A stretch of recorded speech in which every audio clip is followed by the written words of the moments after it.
Imagine you are part of a besieging army, thousands of miles from home. In front of you is Antioch, one of the best fortified cities on earth, protected both by impassable mountains and walls on a biblical scale.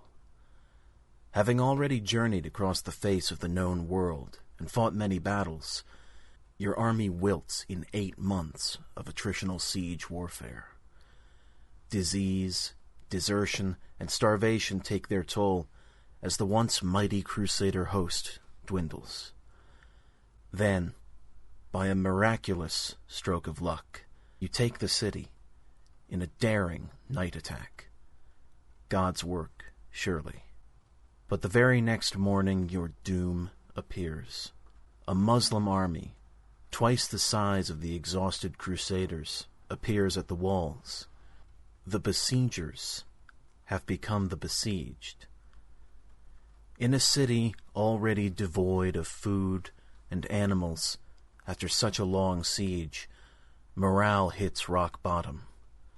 Surely all is lost now. Or is it?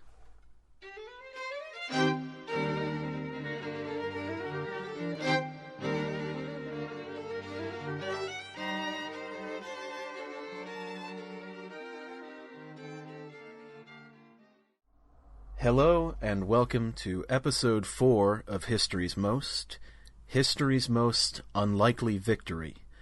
My name is Peter. I'm Alex, and this time we are leaving the 20th century. We are going back nearly 1,000 years. Yeah. We are going to be talking about the First Crusade, the first of many crusades. Now, let's give a little bit of an overview of what the Crusades are, why they happened, how they started, and why we're talking about this, really. Yeah, I mean, it's a bit of a historical cliche. You know, the past is a different country, a foreign country. They do things differently there. But when we think about the world 1,000 years ago, then yes, it really was very different. At that time, obviously, in Western Europe, in the kind of quote-unquote Latin world, if you like, Christianity and the Latin Church, what we would call today the Catholic Church, had a kind of primary position in society and even, you know, into politics. So well outside of just the kind of sphere of religion. Add on to that the fact that, obviously, amongst ordinary people of all classes and backgrounds, religious belief and faith was absolutely central. Yeah, the Word of God was law. Absolutely, and of course, you know, today in the West, we live in, quite a secular society. So one of the challenges with understanding this time period is getting yourself into a mindset where God and the Christian religion has a profound impact on not just on people's way of thinking, but at least in their eyes, manifestly impacts day-to-day life. You know, everything is affected by God. There's a hidden hand making the decisions of everything that's happening in the world. When, you know, things good or ill happen in your life or to a individual, many people will see it as the work of God. And that means that the way people see the world is profoundly influenced by their Christian faith. Yeah, and looking back at it with modern eyes, it's difficult to really get your head around just how different this is, but it is kind of necessary when you're going back this far. We've got to try and understand it from their point of view. So through the 11th century, there had been the growth around the idea of of kind of holy war. There was ongoing conflict in Spain, known today kind of as the reconquista of the Moors, as they were called, being driven out. This was seen as a holy war.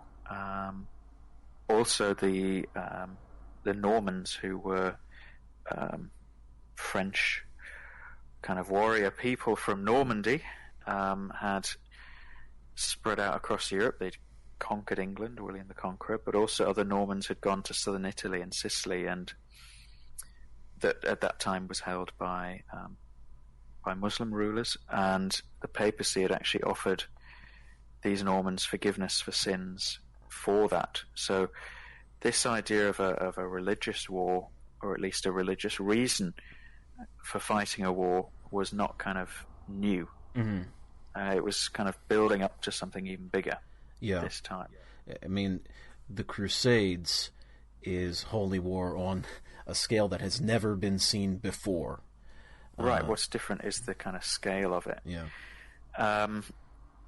And the reason it kind of takes the form it does is because of the struggles of the Byzantine Empire, a Christian but Greek Orthodox Christian empire in the modern day, the Balkans, Greece, and Turkey, and it also stretched into kind of Armenia and northern Syria.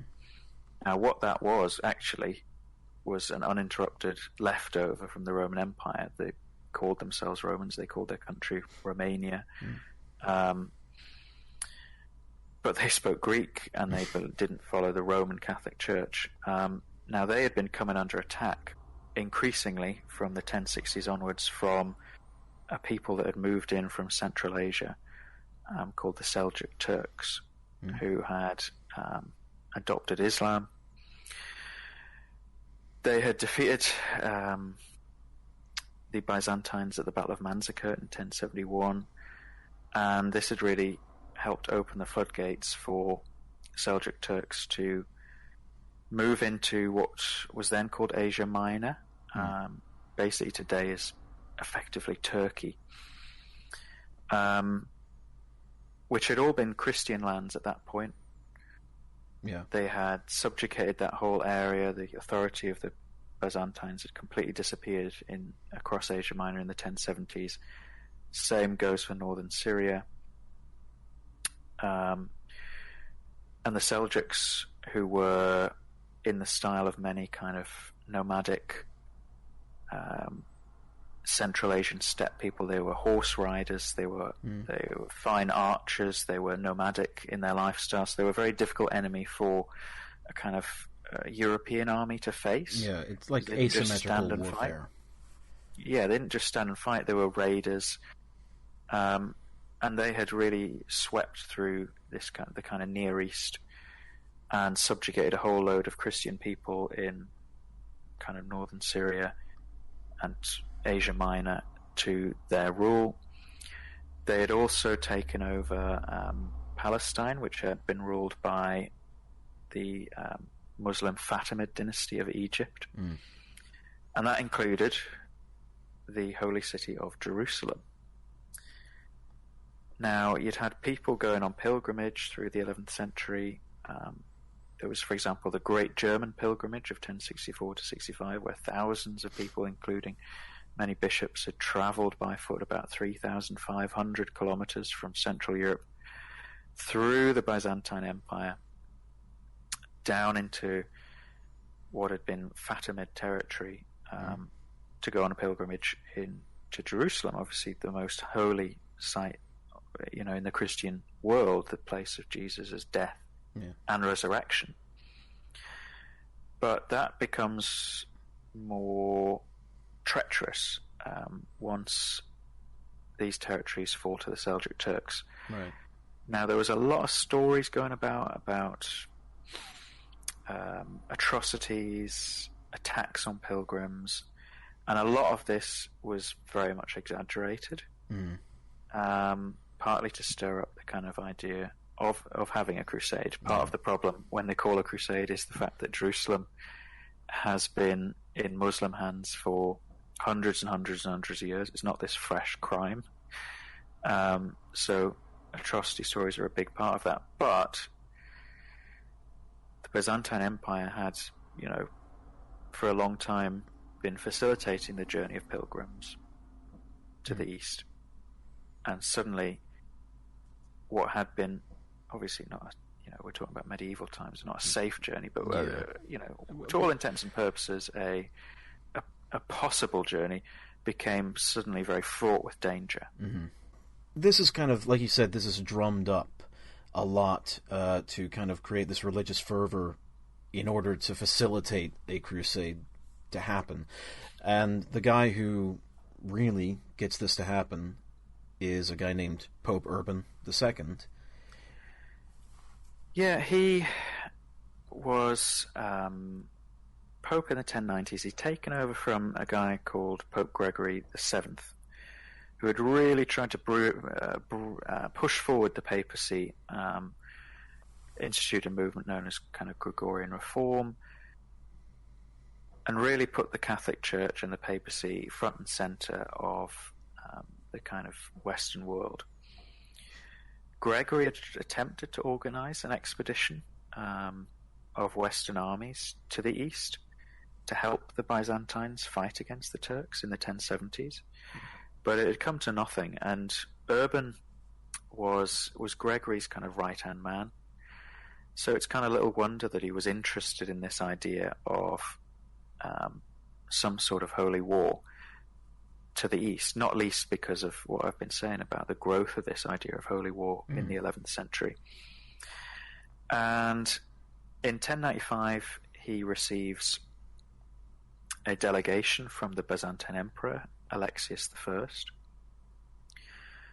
basically asking for aid, asking for Western soldiers to come to help fight and free the Christians of the East, who have, in the last kind of couple of decades, fallen under Muslim rule. Alexius himself probably didn't have much of an interest in Jerusalem. He had kind of been dealing with a kind of triple threat of Turks from the east, nomadic people called the Pechenegs coming from the north. Normans had, through the 1080s, campaigned to try and take the Balkans off him. He'd managed somehow to see off all those threats, stabilize Byzantium domestically, and now he was looking east. And so he kind of had his own purposes here of wanting to help to re-establish Byzantine rule over Asia Minor. Yeah. So he wanted basically to get troops in from the west to secure his power, more or less. To retake what was lost. Byzantines had a long history of using mercenaries. They respected the Westerners as able fighters, and kind of Anthony Cordelis calls this like almost a job advertisement for mercenaries. Yeah. Pope Urban II takes this and runs with it and preaches this idea of holy war with an amazing promise of forgiveness for sins if you go on this expedition that he is calling. And he goes on a huge tour, actually, mostly around France, of preaching this crusade. And there is a huge response. There is a real kind of popular enthusiasm for this idea. And the motives for why tens of thousands of people kind of are inspired by this call to crusade is quite a tough question for us to unpick. It's something that historians have kind of grappled with for a long time. I think, could it possibly be just the idea of, because they're Christians and they're hearing these stories of attacks on Christians that they've never met, but it's this idea of shared brotherhood that,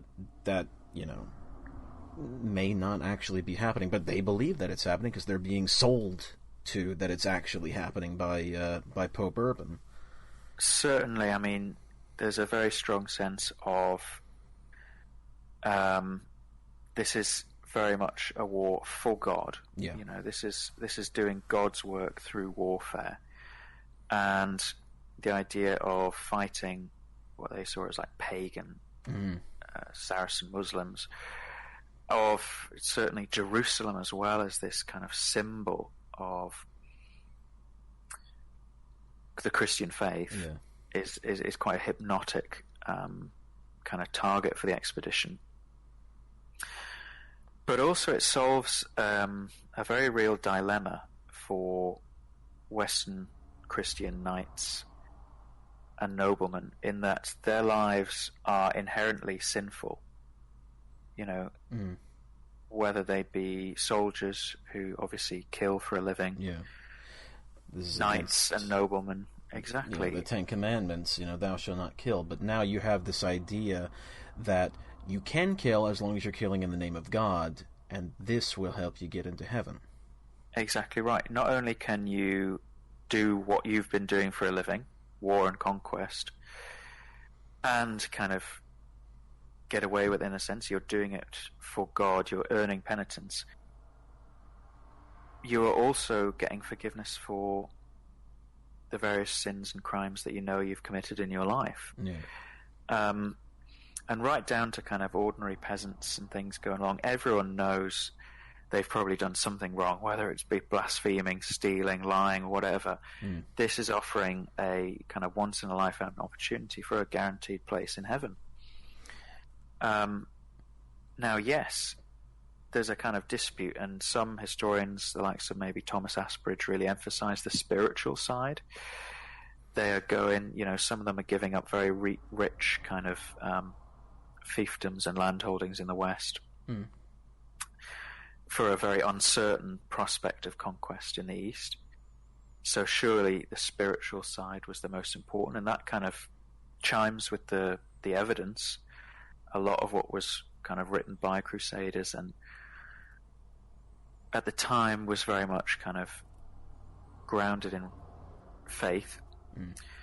That's always juxtaposed to, well, were these knights and noblemen attracted by the idea of conquest, of military glory, and of kind of financial and material gain because the East was said to be wealthy? There was a long history and tradition of Western knights and soldiers going to the East already as mercenaries to earn, a quick buck. The truth is, someone like Christopher Timon would probably say the truth is kind of they're all interlinked. Someone's motives for going, just like you imagine your motives for making any big decision in your life, it's very rarely driven by one thing. There's very rarely one reason.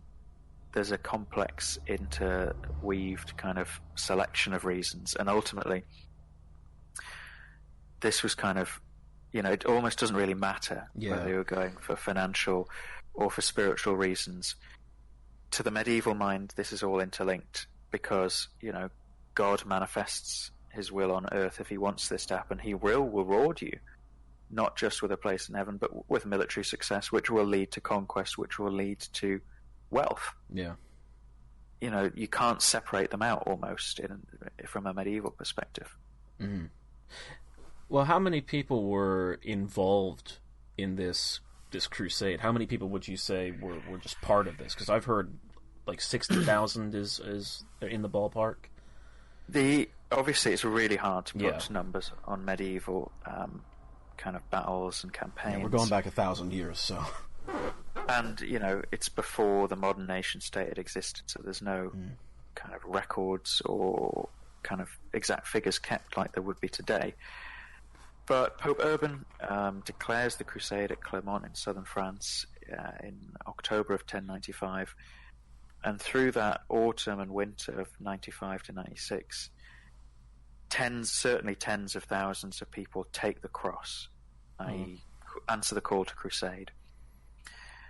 There is a number of leading noblemen, people like Raymond of Toulouse, Godfrey of Bouillon, Robert of Normandy, who's one of the sons of William the Conqueror, Stephen of Blois, a range of kind of French noblemen, some as well from kind of Flanders and Western Germany.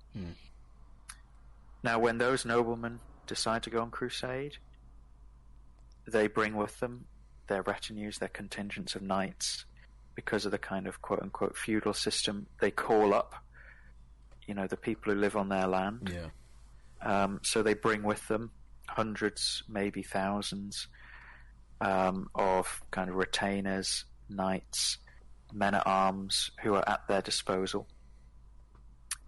They recruit kind of people from their provinces, from their land holdings, but certainly as well thousands of just ordinary peasants, ordinary people join either to fight or to just go along. Yeah. One of the difficulties with the figures is certainly a significant number of those tens of thousands were non-combatants, men, women and children who were going along. But for people of all classes, it's a huge commitment. It's something in the region of 3,000 kilometers, not that they would know the precise distances, but it's a massive journey.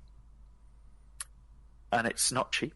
They would have to sell an awful lot of their worldly possessions to afford, because you'd need to take a lot of money with you to buy food all along the way, to buy supplies. And, for the noblemen, they need to raise up, their retinue. Their knights need equipment, horses. They're going to bring along teams of servants and grooms and people to tend to the weapons, all sorts of things. So there's certainly the main crusading body is probably, or best estimates, in the region of about 60,000, which would make it the biggest army fielded in Europe since ancient Rome, since the kind of Roman Empire in its classical form, which kind of shows you the scale of this kind of operation, but also the popular enthusiasm behind it. I'm kind of interested in the idea of volunteers just kind of joining up as it goes along. It's like a train, because I know that this is a convoy. This is moving in very it's not moving together as one because of how long it is. But, and also you've got people coming from different parts of Europe. Yeah. So you covering different routes. They're coming from all over the place, and it's taking them, days to get there. So by the time that, you hear, oh, well, they could be in this town, I'm coming from a day away, you'll be at the end of the convoy, or you may miss it entirely, and they say, go that way. It's so massive, and, because of the length of this convoy, the whole thing could take a whole day to pass through one town. Absolutely right. Once the whole army gets together, it's so massive that probably it would take more than a day for the army to pass a given point. And a kind of a really good indicator of the kind of popular fervor and kind of enthusiasm behind this recruitment and joining up was the so-called People's Crusade or Peasants' Crusade, led by Peter the Hermit. He gathered together, he managed to kind of, he was a preacher, a popular evangelical preacher, who managed to mobilize far quicker than the nobles of kind of Pope Urban's mainstream crusade. About 20,000 people, including these non-combatants, who had left by the April of 1096. They carry out a number of pretty brutal pogroms against the Jewish population of the Rhineland, and the German contingent of the People's Crusade is slaughtered in Hungary, which was a friendly Christian state, but because they basically had been carrying out pillaging, just laying waste to the countryside. But you've got this huge mass of about 20,000, many ordinary people, led by somebody from fairly ordinary background, that just shows A, the scale of it, and B, how many people were mobilized by this idea. Yeah. The regular person, just your average peasant, I think would be, more easily moved and convinced by this idea of salvation than, I don't know, a nobleman. I think, because of the, they know less, essentially. Perhaps it's a really tricky one. I mean, noblemen, knights, and even kings and princes did spend a hell of a lot of money on founding churches or monasteries, or like paying monks to say prayers for them when they die. So I think even at the kind of top of society, there was like a genuine religious kind of faith and concern to make sure you got into heaven. It was easier if you were richer, because you could do something like build a monastery, or leave a fortune to the church, or leave a huge amount of land to the church, which they believed would very much stand you in good stead. And this was another opportunity, like I said, to possibly not only gain something, but book a place in heaven. And the gains would come because of God's kind of favouring of this crusade. Talking of which, God appears not to have favoured the Peasants' Crusade, the People's Crusade, because they clash with Byzantine forces in the Balkans for similar reasons as stated before. They're kind of Peter is unable to keep them under control. Even so, the Emperor Alexius does treat them as allies. He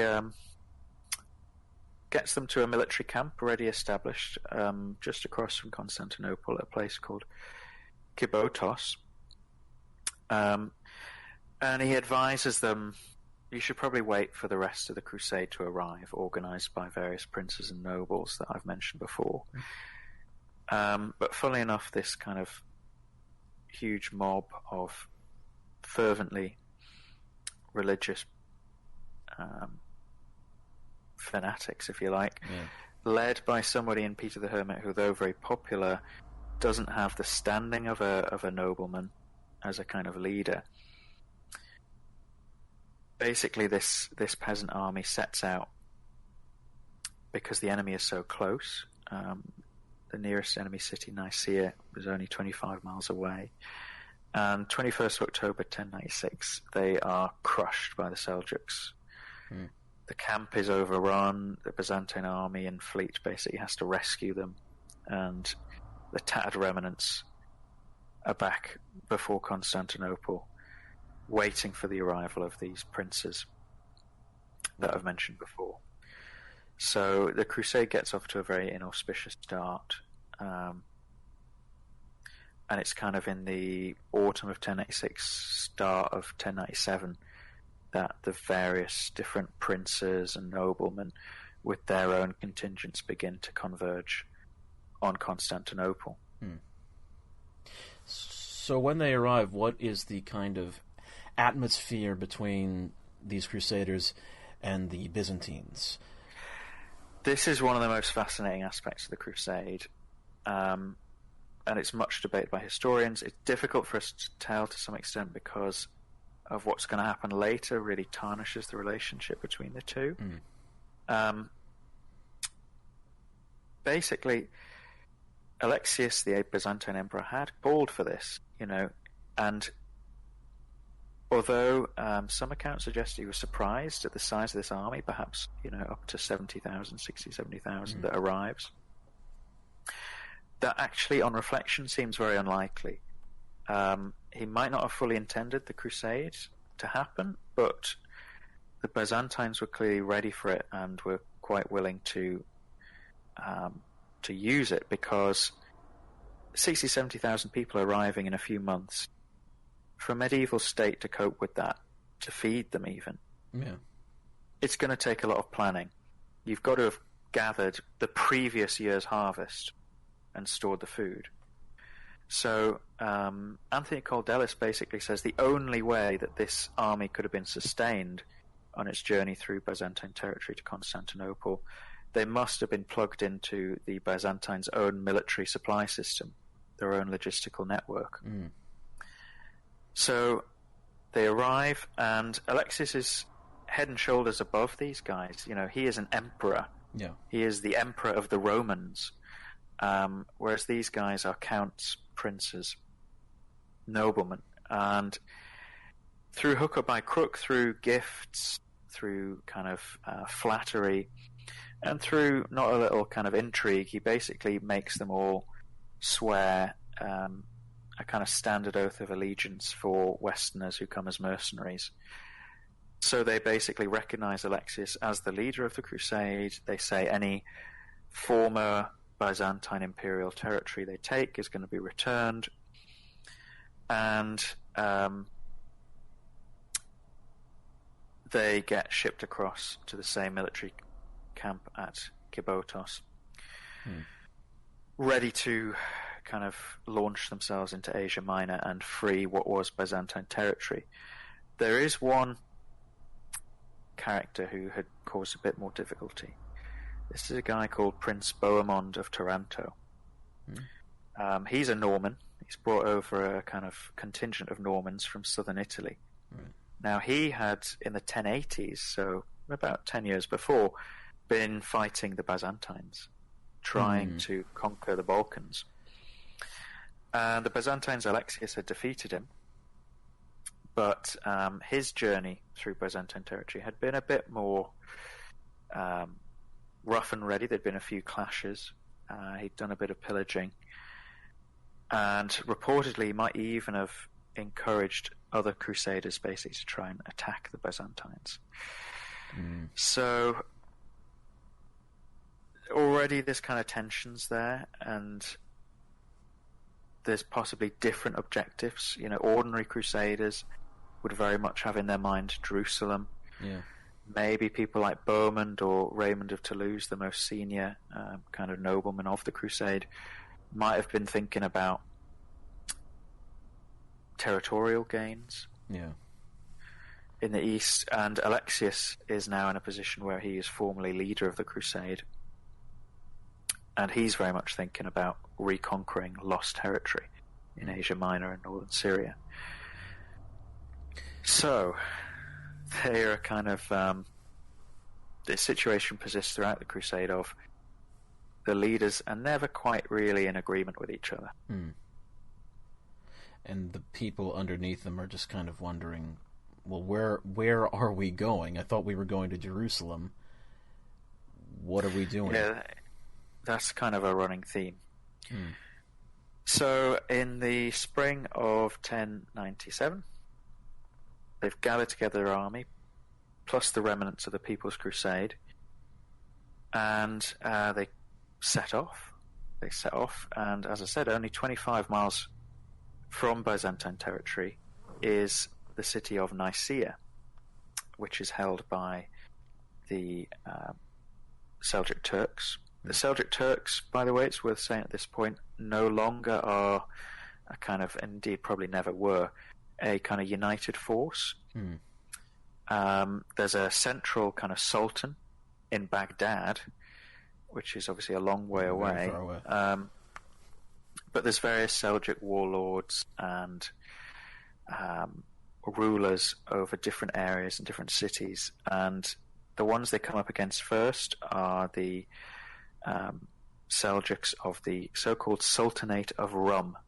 Rum being the way they said Rome, because basically these people had occupied Asia Minor, which they thought of as Rome, as the Roman Empire, because that's, we're using Byzantine for ease, but that's what it was called at the time by the people living there. And the Crusaders lay siege to it. There's a kind of Byzantine force alongside them. The Byzantines open negotiations with the Turks. The Crusaders try and storm the city unsuccessfully. There's a lake beside the city of Nicaea, which allows the besieged garrison to basically send out boats to collect supplies. But Alexius transfers overland some of the Byzantine navy's ships, and they basically cut them off on this lake, and so the city agrees to surrender. So it's the first success, the first triumph. There you go. Now you're thinking, oh yeah, this is off to a good start. Well, so yeah, they march off into Asia Minor, onto the kind of Anatolian plateau in the center of Asia Minor. And obviously the Sultan of Rum, a guy called Kilayaj Arslan, has got to do something about this. He gathers together an army, probably in the region of kind of a bit below 10,000 Seljuk horsemen. Now the crusading army has kind of split up slightly. There's a vanguard of about 20,000 under Bohemond, and the main body of about 30,000 under Raymond, a bit behind, because it's very difficult to sustain a force of this size. Yeah. While they'd been in Byzantine territory, supplies had been provided to them by as I said, by the Byzantines' kind of own logistical preparations. But now they're in enemy territory, they've got to forage for their food and supplies. It's very difficult to do that for 50,000 people, to feed them off the country. Yeah, and this is, it's not really desert, but it is arid, and it's dry, and there isn't a lot of water, and finding and it's difficult in the summer months. Yeah, it's difficult in the summer months, and think about what a medieval knight would be wearing. Oh yeah, it's definitely tough, and they run into the Sultan's army at somewhere called Dorylaeum, near somewhere called Dorylaeum, which is an old Byzantine outpost again. And Bohemond is quite a skilled military leader. He's got plenty of experience. He gathers together his 20,000, the women and non-combatants behind the fighting line, sends forward his knights, but the Seljuks fight like no one they've kind of encountered before. They don't kind of face up a charge. They don't charge at you. They are mainly horse archers. They kind of skirmish. They harass. And very quickly, Bohemond and the Crusader vanguard finds itself in big trouble. The charge nearly gets outflanked and surrounded, and basically they're forced to all group together into almost like a kind of square of let's just hold.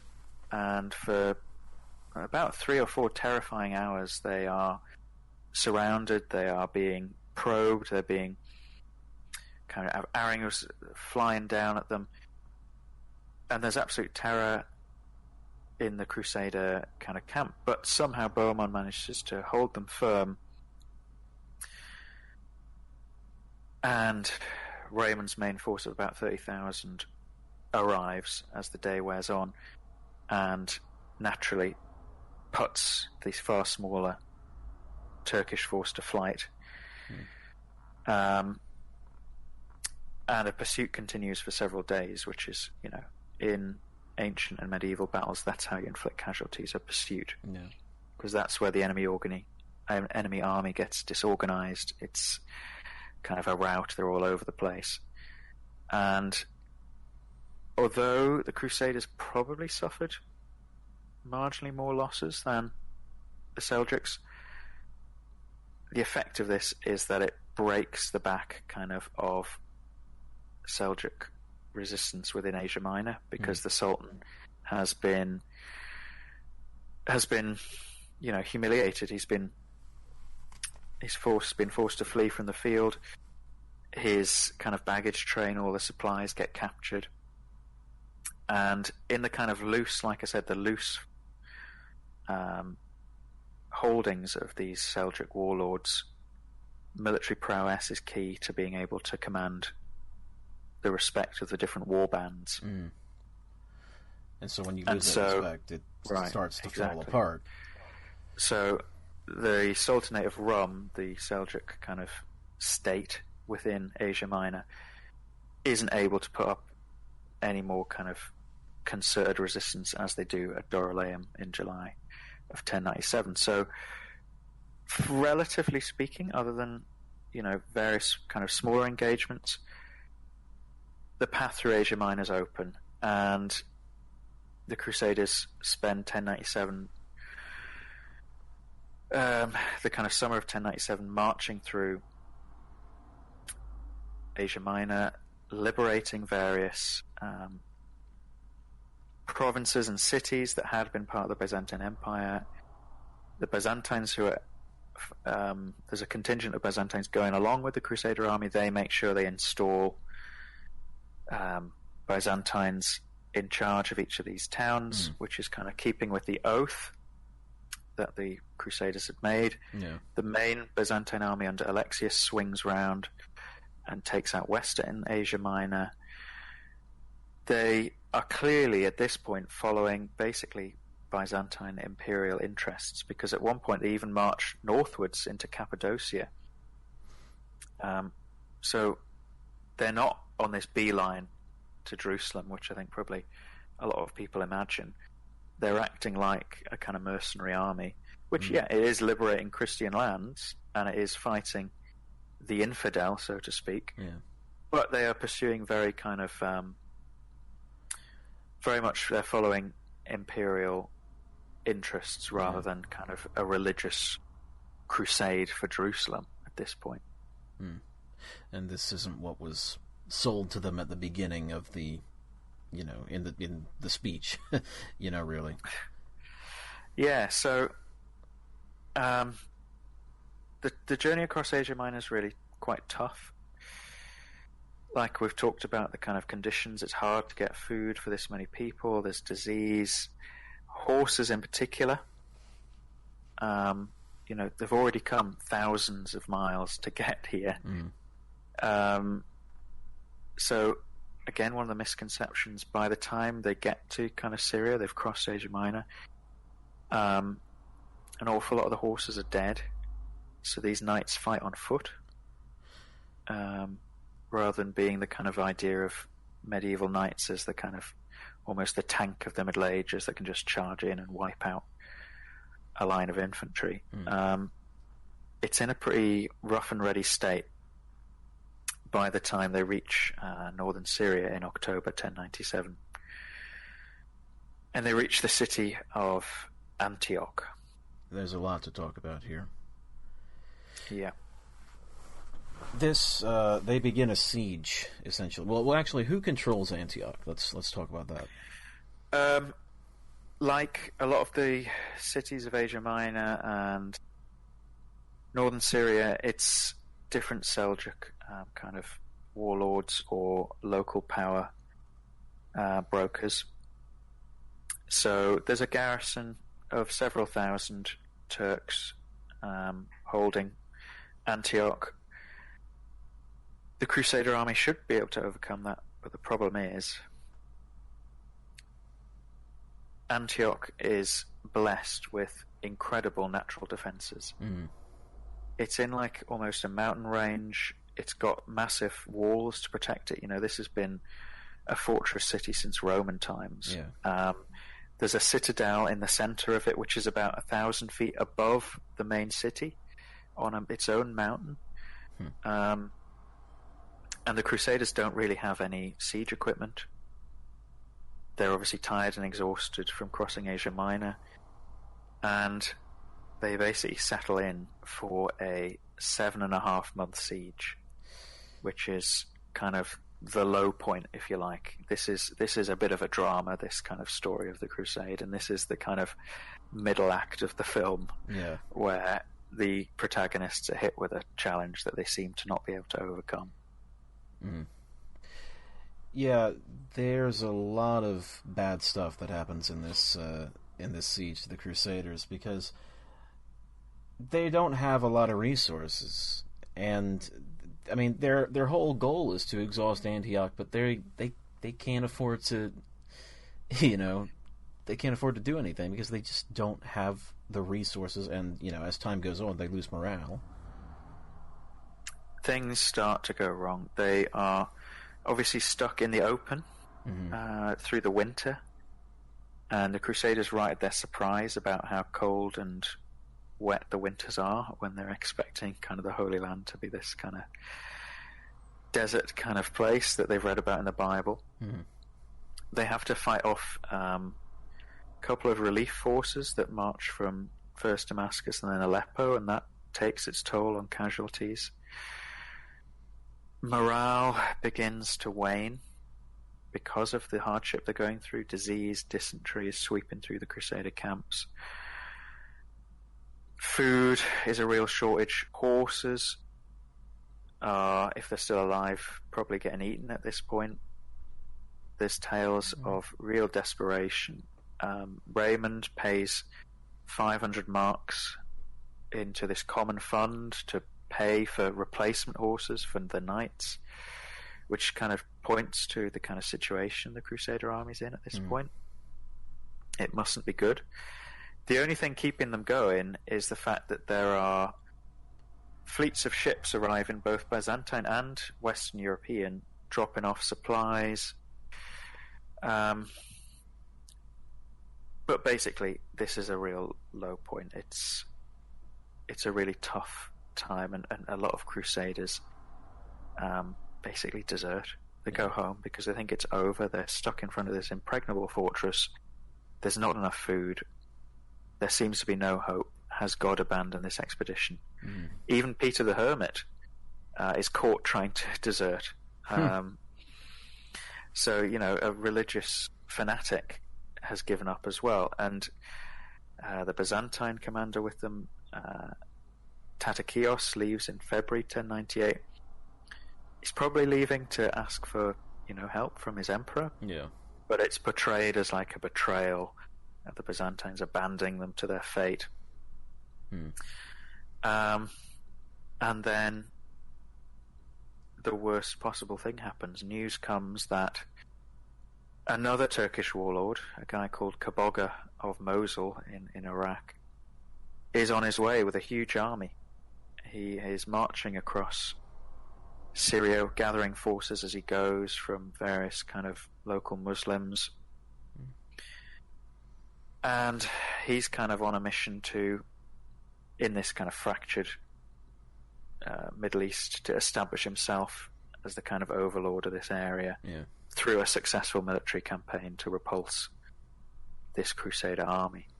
They're up against these walls. They can't really afford to take any more casualties here. So what do they do from here?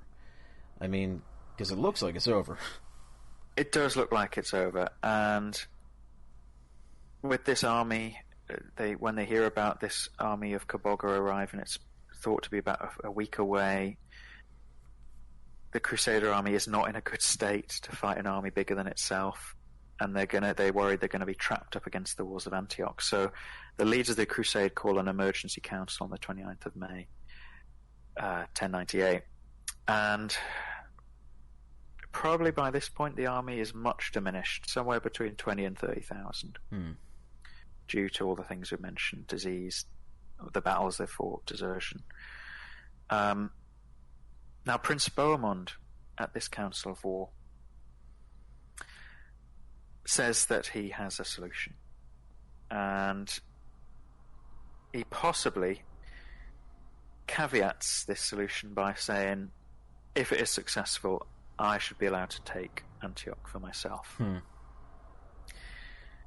Possibly, which is obviously breaking the oath to the Emperor Alexius, but then again, Bohemond has been fighting the Byzantines a long time. He'd probably not be too worried about that. Basically, they've made contact with an Armenian Christian who's part of the city's garrison, and he basically hangs down a ladder on the night of the 2nd, 3rd of June. Christian knights, climb up, seize the walls, open the gates, and the city is stormed. And there's a massacre of the inhabitants, and they have somehow triumphed. They have taken Antioch against all odds. After 8 months. Exactly. They have been delivered. It is...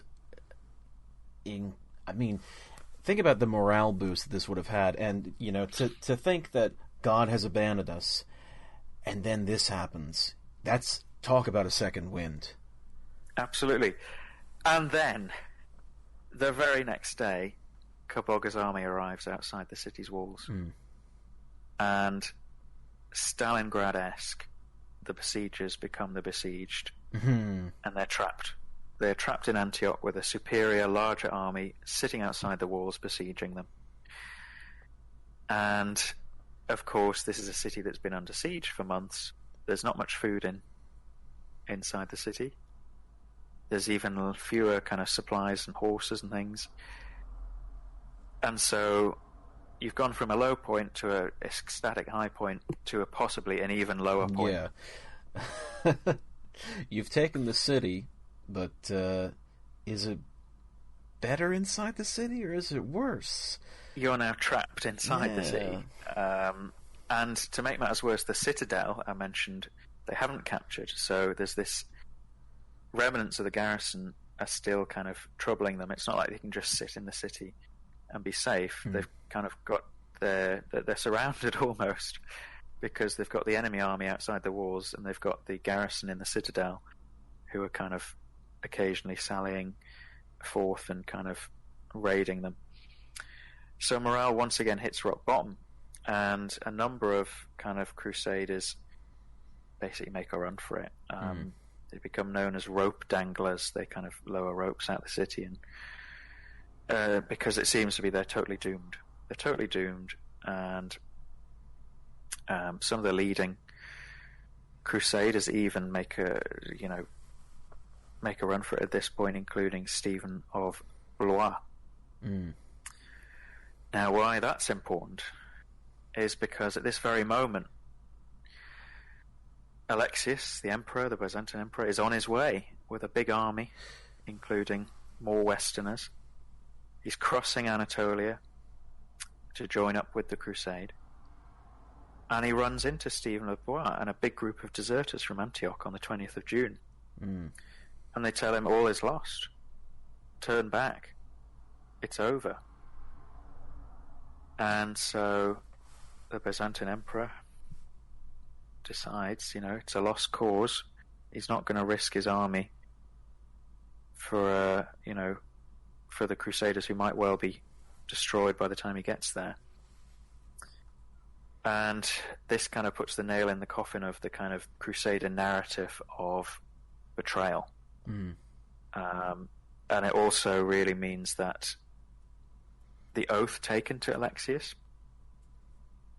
kind of basically starts to go out the window. Yeah. From this point, the Crusaders begin to see themselves as on their own. They're not acting anymore as kind of imperial mercenaries. They are in it for themselves. They are holy warriors, essentially like what they started out as.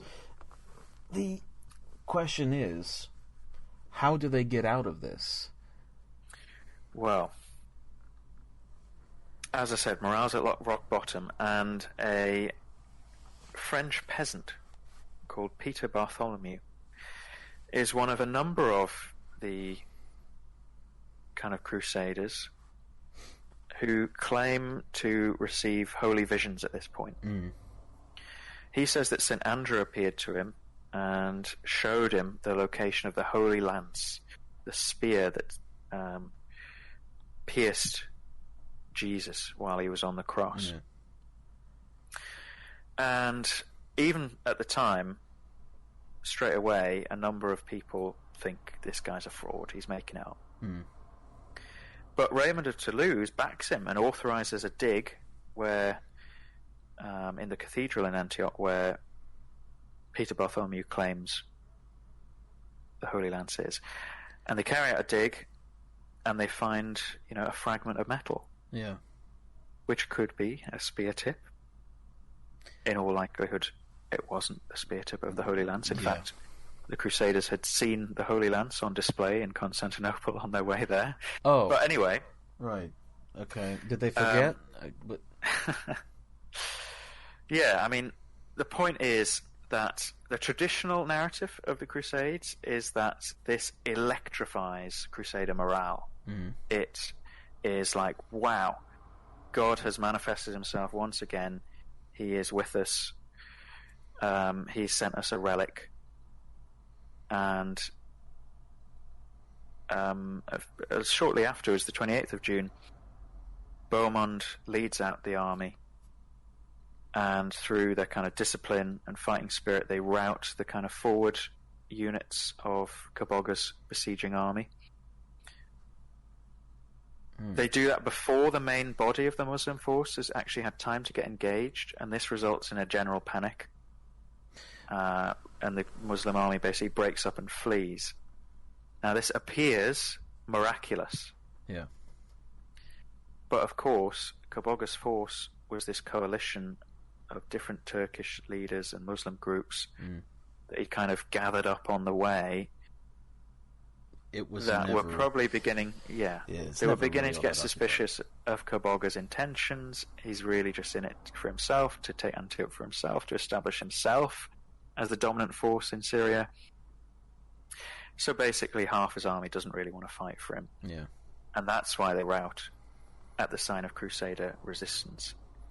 The other thing that puts paid to this idea of this miraculous intervention in the form of the Holy Lance is that other sources tell us that the Crusaders were negotiating with Kaboga and offered basically to go home. Like, please, can you just let us leave?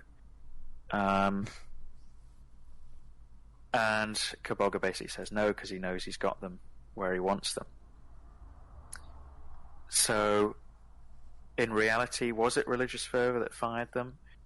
Possibly to some extent, but also the very human realization that it was fight or die. Yeah. It was backs to the wall. It was an engagement for, a fight for survival.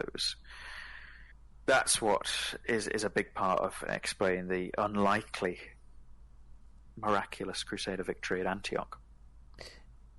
And it is very unlikely. When you consider what they've been going through for 8 months, and... Well, this is a tired and exhausted army, not only from the siege of Antioch, but then from the whole crossing Asia Minor. And that's reflected in the decision straight after this victory, is the army decides, right, no further advances until 1st of November. Bear in mind, this is the summer. Yeah. So they're setting aside a good few months of rest, recuperate. Let's wait for supplies and reinforcements to arrive from the Byzantines. They send off an envoy to Constantinople to request their support. But of course, as we know, Alexios has turned tail. Yeah. Well, what was his reaction when he receives this envoy saying, they've got Antioch? It's interesting. It's pretty unclear to us because of the nature of the sources. Exactly what went on. Slowly but surely, the crusade moves away from being a kind of uneasy alliance with the Byzantines to just being these men operating in the east on their own. Yeah. But certainly up to the following spring, supplies continue to arrive from the Byzantines to help them keep going. And because Alexius is no longer probably seen as the leader of this expedition, it becomes basically open season. And this leads to a period of real infighting amongst the Crusaders as to, who is in charge? Because also Pope Urban's representative, a guy called Bishop Adhemer, dies at this time of disease. So there's a real crisis of leadership and direction. Who's in charge? Bohemond is quite happy. Now he's got Antioch to say, right, this is mine. I'm going to set up my own independent state here in northern Syria. Crusaders had already gone off and founded, taken control of a city called Edessa in what's today southern Turkey. And basically Bohemond and Raymond, as the two leading figures, pretty much almost come to blows by the time you get to November. Their two factions actually hold different districts of Antioch. Right. And almost pretty much come to open fighting. Basically, it ends up being chaos. Raymond's got to leave. Yeah. It is. And it's remarkable that we go from this point to any future success. We've been saying that a lot throughout this, haven't we? That's why it's history's most unlikely victory, because it keeps being points where they should not have succeeded now. So Raymond's basically kicked out of Antioch. Bohemond, the military leader of the crusade, says, nah, I'm good now. I'm quite happy with Antioch. My life's ambitions of carving out my own little part of the Byzantine Empire for myself has been achieved. See you later. Now, obviously, a lot of crusaders, a lot of the ordinary members of the crusade who don't owe loyalty to one or other nobleman, what we might term the popular faction, want to push on to Jerusalem.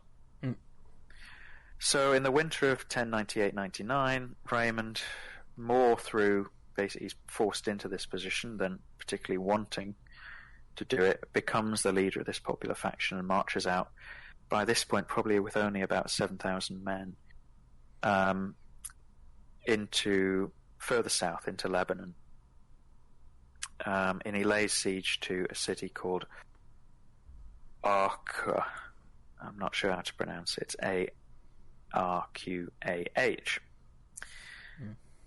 Eventually there he's there for about 3 months, not achieving very much. Eventually there he's joined by 2 more senior noblemen with their retinues, Godfrey of Bouillon and Robert of Flanders.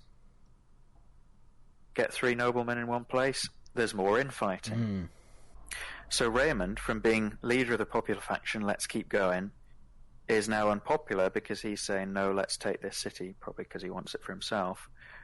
Whereas Godfrey of Bouillon positioned himself as, oh no, now I have got the popular support. I want us to keep going south to take Jerusalem.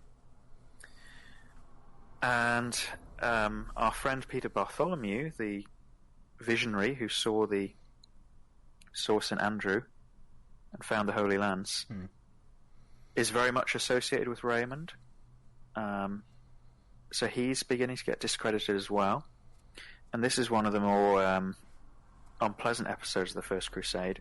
Basically, he's called to trial because people are saying, you're a fraud, you've made all this up, the Holy Lands isn't real. And so on Good Friday of 1099, he undergoes a trial by ordeal, a trial by fire. A gigantic pyre is lit, and he says he's going to walk into it clutching the Holy Lance, and he believes God will protect him. Well, he's holding a bit of metal. I don't know, man. I don't know. This sounds a little bit like the old witch trials thing of if she sinks, then she's human, and if she floats, she's a witch. Well, once again, it buys into that medieval mindset of, God will manifest himself on Earth. If it is real, he will protect him. If it's not, he won't. Now, one way or the other, Peter Bartholomew does die. The sources are divided. Those sympathetic say that he walked out of the fire completely unscathed, but was mobbed, obviously, by thousands of amazed people who ran up to him and crushed him, hence he died. Yeah. Or sources less sympathetic to Peter Bartholomew and Raymond of Toulouse, who say that he came out horrifically burnt and died. So I'll leave it up to the listeners as to which you believe. We weren't there, we can't say for certain. No. Long story short, though, Godfrey of Bouillon assumes the kind of leadership mantle from a discredited Raymond, and in May of 1099 leads the army south. They have rejected a peace envoy from the Fatimid Egyptians, who controlled, who had actually taken Jerusalem off the Turks during the Crusade, because the Turks were so distracted by the Crusaders. But knowing that they have rejected the peace offer from this Muslim power, they know the Fatimids are going to be sending an army to Palestine. So they basically forget everything else and cover 225 miles in 23 days after all of this. Yeah. And with an army of about 14,000 that they've managed to scratch together, arrive on the 7th of June at the gates of Jerusalem. Basically, they've ignored all the towns and cities on the route, or they've negotiated with the local leaders. They've kind of been doing what they probably should have done for a lot of it, just prioritize the target of Jerusalem. Now there's a frantic 3-week siege, there's a Fatimid garrison of several thousand, but eventually, with God's grace, they, on the 15th of July, breach the defences. It's amazing how quickly this happens. Yeah. The march, the siege, considering everything we've learnt so far, the story, the journey we've been on, the end bit just happens in a rush. Yeah. And I think part of it must be the fact that people like Godfrey Bouillon realised there is now a window of opportunity that is going to rapidly close. Not just because of the enemy reinforcements, but because this crusade, has been on a journey for over 3 years. It's not got much more left in the tank. Yeah. We need to move now, or people are they're more by people this are point dying. As well. They're by this point as well. They're cut off from support from the Byzantines because of what's happened at Antioch, which is breaking the oath. There is some Western ships that we actually have no sources to tell us how or why, but Western fleets from as far away as England have kind of been arriving, helping out. But 15th of July, they break into the city and capture it. And what follows is the kind of result of the pent-up frustration, I guess, of the last year or so of the crusade, which has been delays and setbacks and infighting, because they unleash a horrific massacre on the population, both the Muslim and Jewish population inside the city. Thousands and thousands of people are slaughtered. I mean, there's many terrible kind of anecdotes. One of them, Tancred, who was Bohemond's, I believe his younger brother, ransoms a large number of Muslims who've taken shelter in a mosque. He basically says, "Oh yeah, it's all right, you'll be fine, I'll protect you for a certain amount of money," and that basically isn't worth the paper it's written on, and they all end up being slaughtered. The massacre goes on for several days, so it's not just kind of soldiers storming into the city killing people. These people are going to sleep, getting up again, carrying on. Supposedly the streets, are covered in corpses and decapitated body parts. The blood is, you're wading through it. In some places. Obviously, in the medieval world, the sacking of a city, massacres are not unheard of. But this is quite chilling to read. The kind of what goes on, and the fact it is maintained for a number of days. The final massacre taking place on the 17th of July, when the surviving Muslims are forced to gather up all the bodies and basically stack them up to be burnt on great pyres. And once they finish their task, they themselves are massacred. I find it very interesting that this is being done by Christians who are doing this in the name of God, in the name of Christianity. It kind of brings us back, to right at the start, really, doesn't it? With warfare and spirituality, it's kind of intertwined, isn't it? They're doing God's work, so they believe. And because God has endorsed this war, everything that medieval war entails is permitted. This The horrible... sacking of a city, yeah. the claiming of, booty, the seizing of territory, the wealth that comes with conquest. Like we were saying at the start, it's intertwined. Their idea of war, this is their idea of warfare. This is warfare for a holy purpose. So it's going to be the same, except that God endorses it. So the First Crusade has pulled off an unlikely victory. And there's one final footnote. The relieving Fatimid army did arrive about a month later, 12th of August. It's about 20,000 men.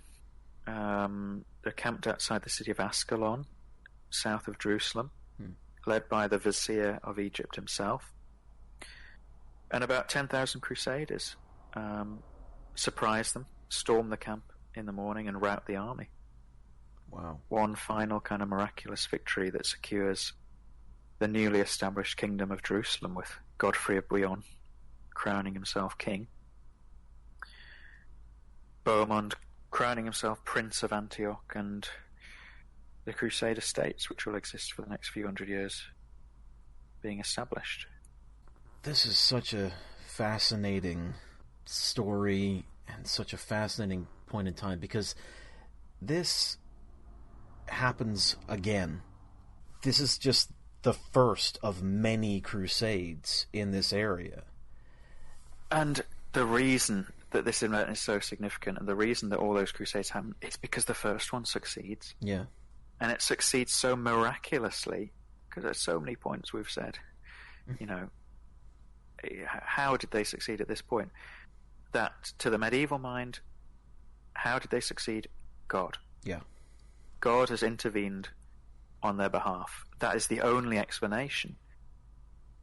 Now, of course, we, 1,000 years later, might point to the kind of division that existed within the Muslim world, the helpful support that they got from the Byzantines, at least until 1098. But even so, you can still sit back and say, wow, that was some victory, and certainly it owed an awful lot, I think, to the determination among so many of the Crusaders that they were going to see this through. Yeah.